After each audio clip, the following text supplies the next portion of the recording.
신명기 32장은 모세가 이스라엘 백성들이 율법을 제대로 지키지 않는 것을 염려해 만든 노래인 동시에 하나님의 진노와 심판이 임하게 될 경고에 대한 예언의 말씀이기도 합니다. 또한 이 노래를 통해 이스라엘 백성들이 하나님의 말씀을 온전히 순종하는 삶을 살아가기를 바라는 모세의 마음이 담겨져 있습니다. 그럴 수밖에 없는 것이 레위인들로 하여금 이스라엘 총회가 있을 때마다 이 노래를 들어야 했기 때문입니다. 그만큼 하나님의 말씀에 떠나 그 삶을 살아가지 말 것을 당부하고 있는 것이기도 합니다. 오늘 본문에서 모세가 이스라엘 백성들에게 전하고자 하는 것은 이스라엘 백성들이 어리석고 지혜 없는 백성으로 살아가는 것이 아니라 이스라엘의 진정한 아버지가 누구인지를 깨닫고 그분의 말씀에 따라 살아가기를 당부하고 있습니다. 그럴 수밖에 없는 것이 이스라엘 백성들이 목이 곧은 백성이라는 사실을 누구보다도 잘 알고 있었기에 당부하고 있는 것입니다. 그러면서 모세는 하나님이 어떤 분이신지를 이스라엘 백성들을 향해 알려주고 있는데 온 천지 만물을 창조하신 창조주이심을 전하고 있습니다. 그리고 하늘과 땅을 언급하면서 하나님이 지으신 모든 것들이 하나님의 말씀을 듣고 있음을 나타내고 있습니다. 이것은 이스라엘 백성들도 예외가 되지 않음을 말하고 있는 것입니다. 뿐만 아니라 다른 자연 현상들을 비유로 들어 말씀을 전하고 있는데 이것은 하나님께서 말씀하시는 교훈을 비유로 나타내고 있는 것입니다. 비가 오지 않고 땅이 건조하여 바싹 타들어가던 풀들이 있는 땅에 비가 오고 이슬이 맺히게 될 때에 땅과 풀이 회복하여 왕성하게 자라게 되듯이 하나님의 말씀은 바짝 마른 인간의 심령 속에 생명의 역사를 일으키는 능력이 있다는 것을 전하고 있습니다. 모세가 이런 비유를 들어 말씀을 전하고 있는 이유는 하나님의 말씀을 듣고 실천하는 것만으로도 생명의 역사가 그들 가운데 일어나게 된다는 것을 전하고 있는 것입니다. 시편 19편 7절에 여호와의 율법은 완전하여 영혼을 소생케 한다 라고 말씀하고 있습니다. 이는 율법이 영혼을 회복시키기에 충분하며 영혼에게 좋은 양식이 된다라는 것을 말해주고 있습니다. 때문에 하나님의 말씀을 떠나 살아가는 자는 어리석은 자와 같고 지혜 없는 자와 같다는 것을 말해주고 있습니다. 이는 왜 율법이 이스라엘 백성들에게 중요한 것인지를 알려주는 것이기도 합니다. 마른 땅과 풀이 생기가 넘치고 윤택해지기 위해서는 비가 필요하듯이 이스라엘 백성들에게 단비가 필요한데 그 단비가 바로 하나님이 모세를 통해 주신 그 율법입니다. 이 율법을 바르게 지켜 행하는 것이야말로 그들의 영혼이 회복해 되는 은혜를 경험하게 된다는 사실을 전하고 있는 동시에 그 율법을 지켜 행하는 삶을 살아가라라고 전하고 있는 것입니다. 우리 역시 하나님의 말씀을 통해 회복을 경험하곤 합니다. 코로나로 인해 오랜 시간 예배를 드리지 못했을 때 우리 심령이 어땠습니까? 갈급함으로 영적 침체를 경험했습니다. 그러나 이제 우리가 말씀의 단비를 공급받음으로써 우리의 심령의 갈급함을 채울 수 있게 되었습니다. 이렇듯 하나님의 자녀는 날마다 하나님의 말씀을 공급받음으로 영혼의 갈급함을 채울 수 있습니다.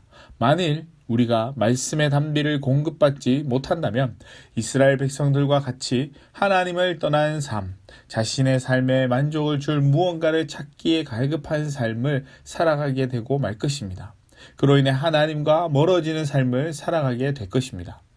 이것은 우리 삶을 은혜가 풍성한 삶이 아닌 죽음과 멸망을 초래하는 삶의 결과로 가져오는 것이기도 합니다. 이러한 일을 방지하기 위해서는 하나님의 말씀을 날마다 묵상하는 삶을 살아갈 수 있어야 합니다. 성경을 열어 말씀을 보는 것으로 여러분의 심령에 성령의 단비로 충만히 적셔 주실 것입니다. 계속해서 모세는 심령이 충만함을 얻는 것으로 인해 만족하는 삶을 살아서는 안 된다라고 이야기하고 있습니다. 오히려 그에 합당한 반응을 나타내는 삶을 살아갈 수 있어야 한다고 전하고 있는데 하나님께 영광을 돌리는 삶을 살아갈 수 있어야 한다고 전하고 있습니다.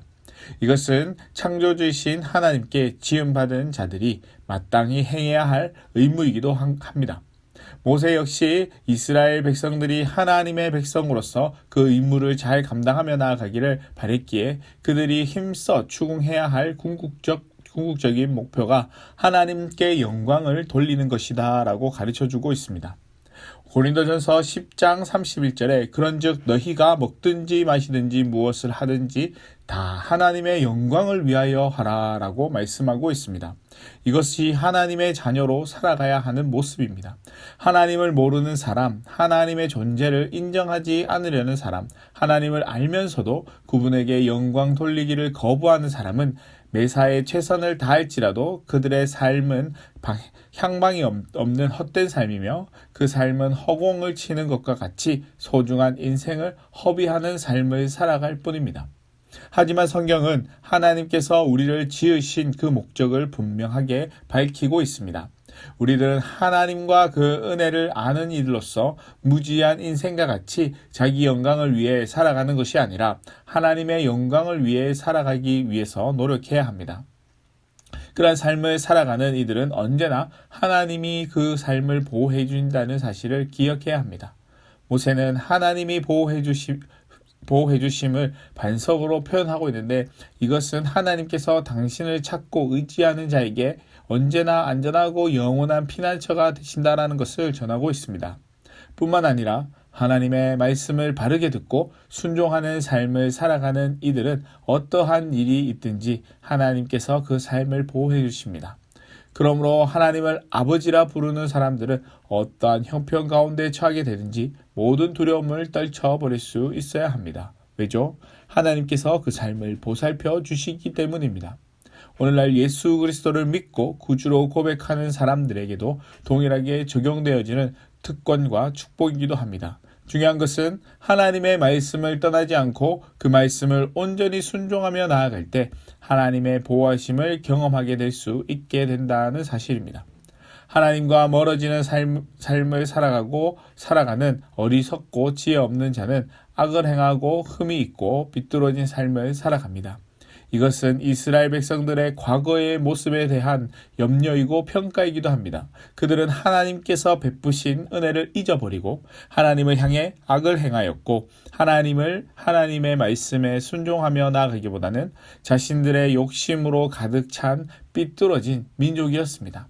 하여 힘들 때마다 하나님께 서슴없이 원망의 소리를 내었습니다. 그러나 이것이 과연 이스라엘 백성들만의 모습일까요? 결코 그렇지는 않습니다. 이것은 모든 사람들에게 동일하게 나타나는 모습입니다.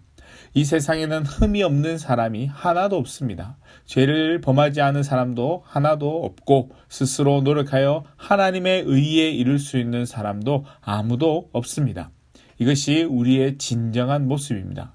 그런데 문제는 많은 사람들이 이 같은 사실을 전혀 모르고 있다라는 것입니다. 이는 우리가 감당해야 할 일이 무엇이라는 것을 알려주고 있는 것이기도 합니다. 그럼에도 참된 진리를 전하기 위해 노력하는 이들이 많지 않습니다. 오히려 자신의 삶을 위해서 노력하고 살아가는 이들이 더 많습니다. 그럼에도 우리의 진정한 구주가 누구인지를 알고 깨달을 수 있도록 힘써 나타내는 삶을 살아갈 수 있어야 합니다. 그 삶을 통해서 하나님을 증거하고 나타내는 우리의 삶이 될 수 있기를 소망합니다. 우리의 삶이 하나님을 기쁘시게 하는 것을 목적으로 삼고 날마다 하나님을 경외함으로 지혜로운 삶을 살아갈 수 있기를 주님의 이름으로 간절히 축복합니다.